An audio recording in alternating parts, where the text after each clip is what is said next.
the nephrology ward, two people came in. The first one is 55-year-old Matilda, who came in with oliguria, fever, and a rash on her arm. Matilda also has a history of taking NSAIDs for her knee pain. The second one is 34-year-old George, who came in with oliguria, hypotension, tachycardia, and cold extremities. George says that he's also been having diarrhea for a few days now. BUN and creatinine levels were high for both of them. Both Matilda and George have renal failure. Now, renal failure is when the kidneys are not functioning properly. Before talking specifics, let's remember some basic renal physiology. Now, the kidney's job is to regulate what's in the blood, so they might remove waste, or make sure electrolyte levels are steady, or regulate the amount of water, and even make hormones, like erythropoietin, which stimulate red blood cell production. Alright, so blood gets into the kidney through the renal artery, into clumps of arterioles called glomeruli, where filtration happens. After filtration, the stuff that gets filtered out, which is called the filtrate, moves into the renal tubules, where reabsorption and secretion of fluid and electrolytes happen. Along with fluid and electrolytes, though, waste-containing compounds are also filtered, like urea and creatinine, although some urea is actually reabsorbed back into the blood, whereas only a tiny bit of creatinine is reabsorbed. In fact, in the blood, the normal ratio of blood urea nitrogen, or BUN, to creatinine is between 5 and 20 to 1, meaning the blood carries 5 to 20 molecules of urea for every 1 molecule of creatinine. And this is a pretty good way to assess kidney function. So when we want to check renal function, we look at BUN and creatinine levels. And if there's something wrong, then levels of both BUN and creatinine will be high. Now back to renal failure. There are two types of renal failure, acute and chronic. Acute renal failure is also called acute kidney injury. This is when the kidney is not functioning at 100%, and that decrease in function develops relatively quickly, typically over a few days. In this case, the individual typically presents with oliguria, even anuria, and levels of BUN and creatinine will be high. Then there's chronic kidney failure, which is now called chronic kidney disease. This is when the kidney function gradually decreases over a minimum of 3 months. This is usually caused by hypertension, diabetes mellitus, or congenital renal conditions. Both acute and chronic renal failure have some pretty dire consequences. A lot of things that the kidneys normally excrete are now stuck in the body. First, hydrogen ion secretion is impaired, and this can lead to metabolic acidosis. Secondly, potassium excretion is also impaired, and this can lead to hyperkalemia. Now, in certain cases, like heart failure, pulmonary edema, or hypertension, the kidney will retain more water and sodium. So the individual can present with peripheral or periorbital edema. Next, there's uremia, which is caused by the accumulation of uremic toxins, including urea itself. Symptoms include nausea and anorexia. Another sign of uremia is bleeding and easy bruising, and that's due to platelet dysfunction. There's also uremic pericarditis, which is the inflammation of the pericardium. Next, there's uremic neuropathy, affecting the central and peripheral nervous system. Clinically, there's progressive encephalopathy, and that causes asterixis, which is a tremor in the hand when the wrist is extended, just like a bird flapping its wings. Finally, renal failure can also increase lipid synthesis in the liver, causing hyperlipidemia, especially hypertriglyceridemia. Now, chronic kidney disease can lead to even more problems over a long period of time. If a child is affected, it can lead to growth retardation and developmental delay, especially in individuals that had to undergo dialysis. Another important fact for your exams is that there's also erythropoietin deficiency, and this leads to anemia. Finally, there's renal osteodystrophy, and this happens for a number of reasons, and it's important to memorize all of them. First, the kidneys cannot excrete phosphate, leading to hyperphosphatemia.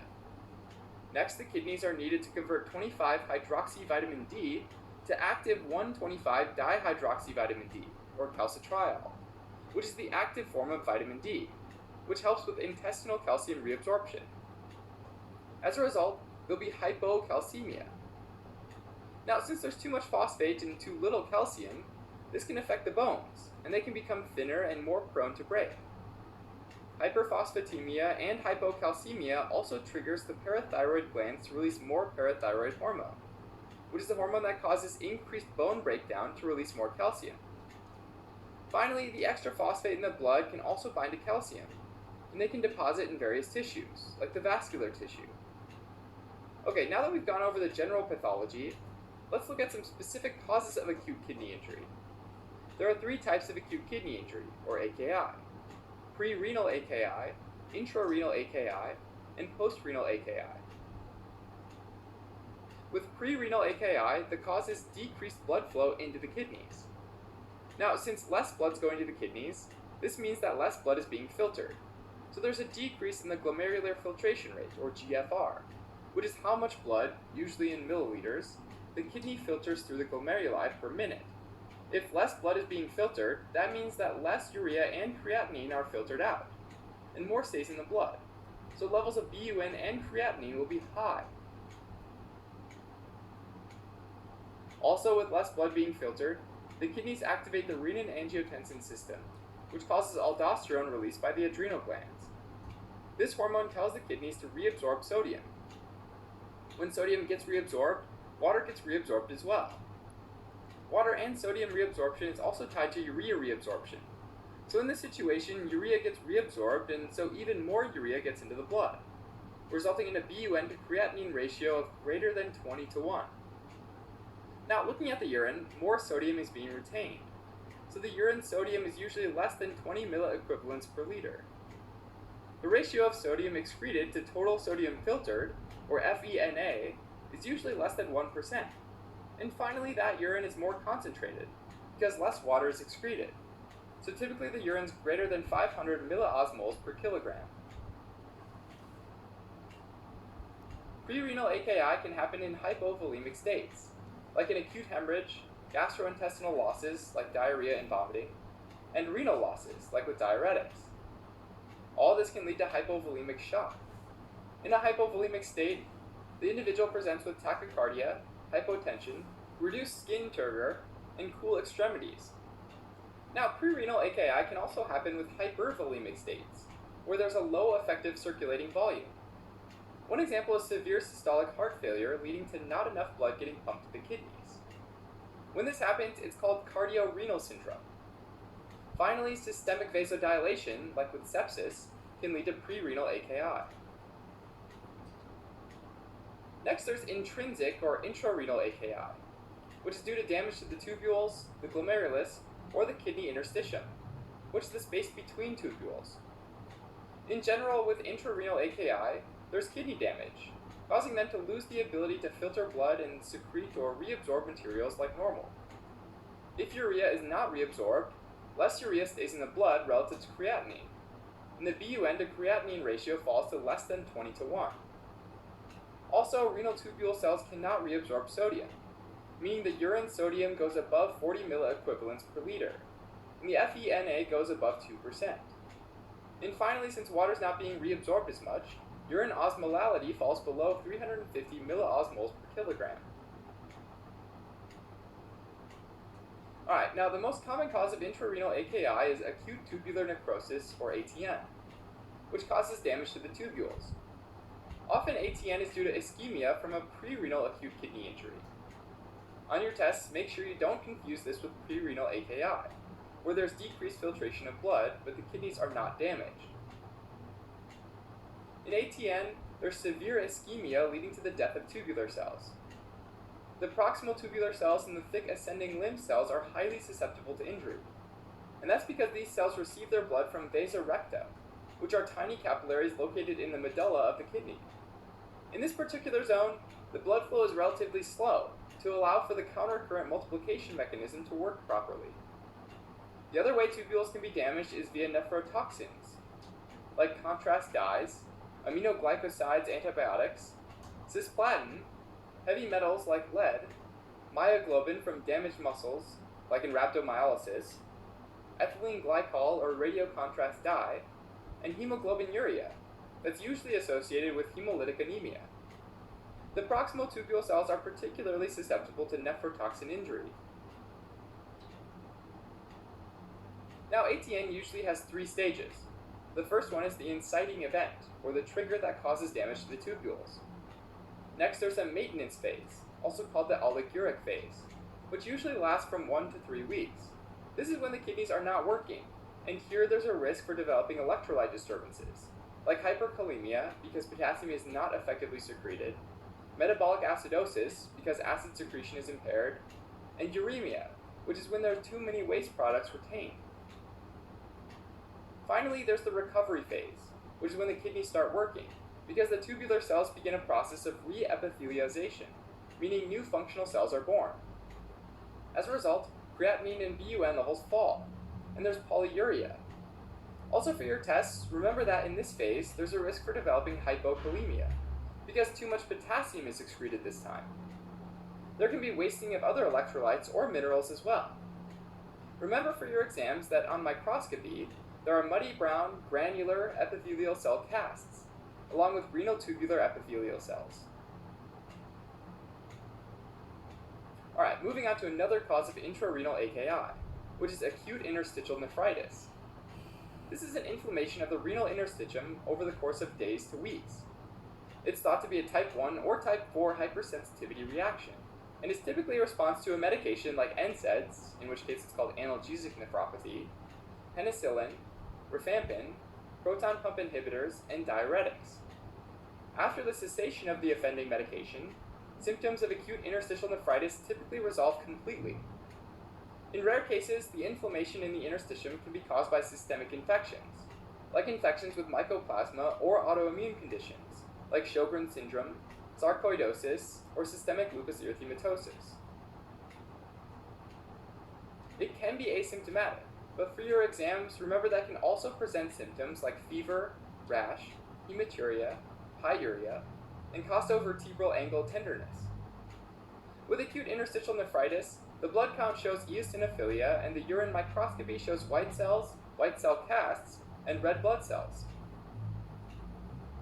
Another type of intrarenal AKI is acute glomerulonephritis, which is when the glomeruli are damaged by inflammation.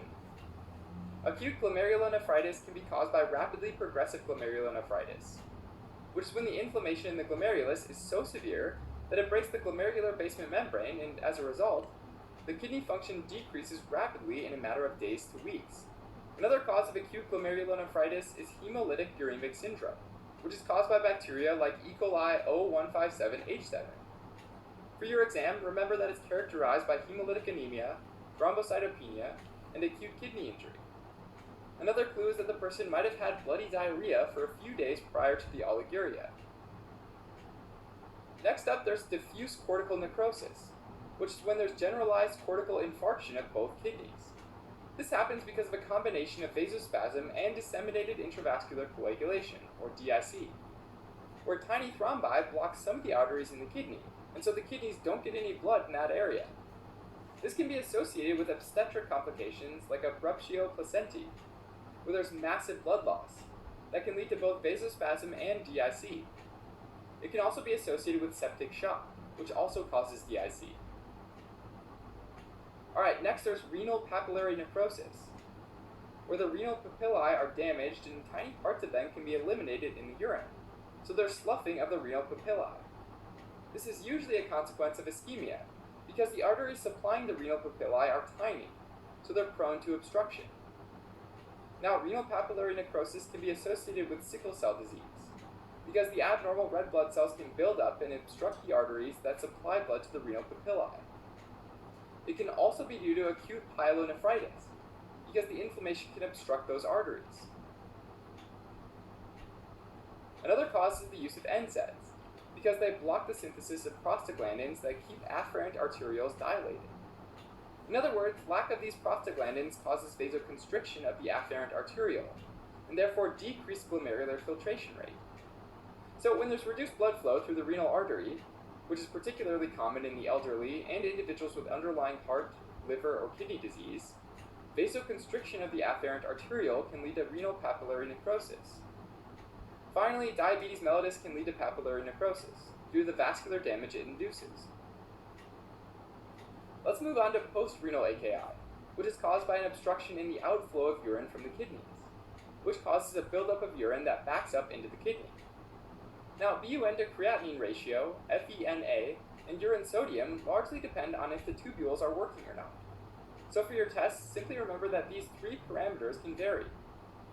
Just as with the others, less water and fluid being reabsorbed causes the urine to be less concentrated, and urine osmolality falls below 350 milliosmoles per kilogram. Post-renal AKI is most frequently due to benign prostatic hyperplasia or prostatic cancer in a male, both of which lead to compression of the urethra. This can lead to frequent urination, but a slow urinary stream and a low volume of urine excretion. Finally, there are kidney stones that can get stuck in either ureter or in the urethra. Now, if only one ureter is obstructed, it's called unilateral obstruction. When the other kidney is working fine, then renal function is usually preserved. But if both ureters are obstructed, it's called bilateral obstruction. Alright, as a quick recap. Consequences of renal failure include metabolic acidosis, hyperkalemia, sodium and water retention, hyperlipidemia, and uremia for both acute and chronic kidney failure. Chronic renal failure leads to growth retardation and developmental delay, along with erythropoietin deficiency and renal osteodystrophy for chronic kidney disease. Alright, now acute kidney injury can be pre-renal, when there's decreased blood flow to the kidneys. Labs here show high levels of BUN and creatinine. BUN to creatinine ratio of greater than 20 to 1, urine sodium is less than 20 milliequivalents per liter, FeNA less than 1%, and urine osmolality greater than 500 milliosmoles per kilogram. Intrarenal AKI is due to damage to the tubules, the glomerulus, or the kidney interstitium. Labs show high levels of BUN and creatinine. BUN to creatinine ratio less than 20 to 1, urine sodium above 40 milliequivalents per liter, FeNA goes above 2%, and urine osmolality falls below 350 milliosmoles per kilogram. Causes of intrarenal AKI include ATN, acute interstitial nephritis, and acute glomerulonephritis. With post-renal AKI, there's an obstruction in the outflow of urine.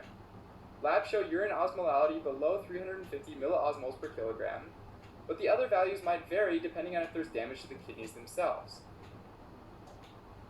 Okay, so back to our cases. Matilda came in with oliguria, a fever, and a rash on her arms. And the labs show that she had high levels of BUN and creatinine. Oh, and she's also taking NSAIDs. Further lab work showed that she also had eosinophilia, BUN to creatinine ratio less than 20 to 1, urine sodium above 40 milliequivalents per liter, FeNA above 2%, and urine osmolality below 350 milliosmoles per kilogram. She also had pyuria and white cell casts. So we can say that Matilda has a case of intrarenal AKI caused by interstitial nephritis, which in turn is caused by NSAIDs. So this is analgesic nephropathy. In this case, NSAIDs are stopped and the problem eventually resolved. Next, there's George that came in with oliguria, hypotension, tachycardia, and cold extremities, and has also been having diarrhea for a few days. BUN and creatinine were high, and further lab work showed BUN to creatinine ratio greater than 20 to 1, urine sodium less than 20 milliequivalents per liter, FeNA less than 1%, and urine osmolality greater than 500 milliosmoles per kilogram. So it's a case of pre-renal AKI caused by diarrhea. We should rehydrate him.